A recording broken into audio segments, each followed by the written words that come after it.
The power sunroof controls are located in the center of the headliner near the overhead lamp switches. The glass sunroof and sliding visor can be operated together or separately. To tilt the glass sunroof, push the sunroof switch upward briefly. If the sunroof is already closed, it will tilt open. If the sunroof is already in the open position, it will slide closed and then open in the tilted position.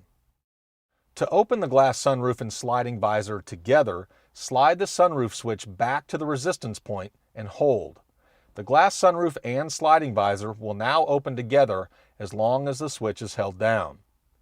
To open automatically, press the switch back past the resistance point and then release.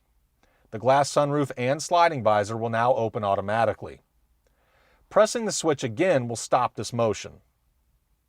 The glass sunroof is closed in the same manner by sliding the switch forward. The sliding visor will then remain open and can be closed by hand.